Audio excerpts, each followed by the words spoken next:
In fact जो परिणाम Himachal Pradesh by elections में आए, जिसमें भारतीय जनता पार्टी ज़ीरो पे हो गई जो सरकार में थे, उसके बाद इनका मंथन चला।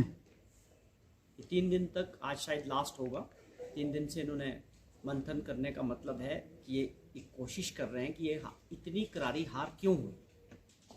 सत्ता में रह के ये पहली बार हुआ होगा इस इतिहास में, हिमाचल के भी और देश में भी। ज़्यादातर लोग जो सत्ता में होते हैं वो बाई इलेक्शंस सत्ता के साथ ही जाते हैं, लेकिन हिमाचल प्रदेश की जनता ने जो फैसला सुनाया वो भाजपा के लिए एक खतरे की घंटी है।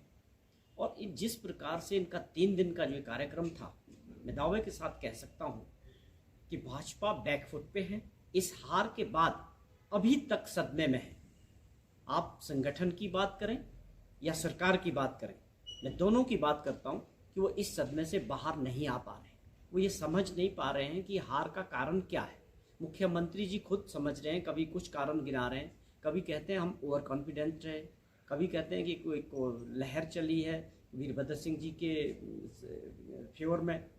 तो ये बात को समझने की आवश्यकता है कि इस हार के बाद भाजपा के संगठन में और सरकार के बीच जो दूरियां हैं, जो मतभेद है, वो सामने आ रहे हैं हर दिन।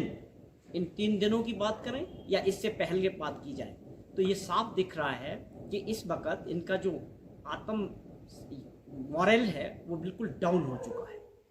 अब ये कुछ लोग इसको सरकार की नाकामयाबी समझते हैं और कुछ लोग इसको संगठन की नाकामयाबी बता रहे हैं। तो इस वक्त भाजपा के अंदर जो स्थिति है, मैं पहले भी जिक्र किया था ये प्रचार के दौरान भी, कि भाजपा खेमों में बंटी हुई है हिमाचल प्रदेश में। आज वो सब चीज़ें सामने आ रही है। जैसे जैसे चीज़ें सामने आ रही हैं, आज परिस्थितियां यहाँ तक आ गई कि इनके लोग रिज़ाइन कर रहे हैं।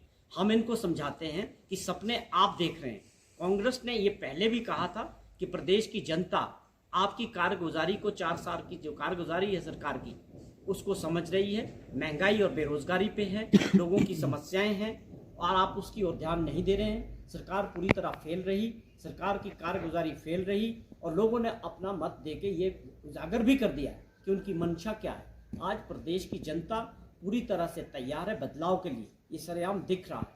तो भाजपा मुंगेरी लाल के सपने हम नहीं देख रहे, कांग्रेस नहीं देख रही है। कांग्रेस ने जो सपना देखा था उसको प्रदेश की जनता ने साकार किया है। तो मुंगेरी लाल के सपने भाजपा की सरकार और संगठन देख रहे हैं कि अब इस सदमे से बाहर कैसे आया जाए और कैसे इस चीज़ को उबारा जाए, और जो पॉसिबल नहीं है, क्योंकि मत जनता का जो मत है अब बन चुका है कि बदलाव की ओर 2022 में हिमाचल प्रदेश की जनता जाएगी।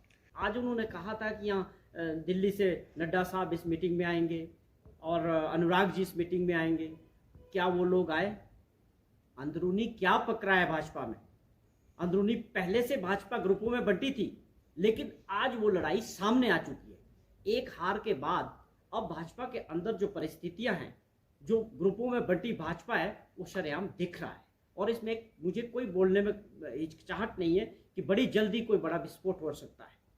भाजपा की अंदरूनी जो स्थिति है बहुत नाजुक दौर पे गुजर रही। मुख्यमंत्री को लीडर मानने को लोग तैयार नहीं है, उन्होंने डिलीवर नहीं किया है। वो अपने गृह जिला में डिलीवर नहीं कर सके, वो मंडी का नारा लगा रहे थे, उसके बाद जिता नहीं सके। तो उनके ऊपर एक बहुत बड़ा क्वेश्चन मार्क भाजपा के लोगों का है। भाजपा के चुने हुए लोगों की परिस्थितियां खराब रही है। जो मंत्रिमंडल में लोग हैं वो डिलीवर नहीं कर पाए हैं, उनके ऊपर क्वेश्चन मार्क उठ रहे हैं। जो भाजपा का कार्यकर्ता है वो टूटा हुआ है, वो नाराज है, वो पूछ रहा है, भाजपा के लोग पूछ रहे हैं उनसे कि आपने क्या किया 4 साल में।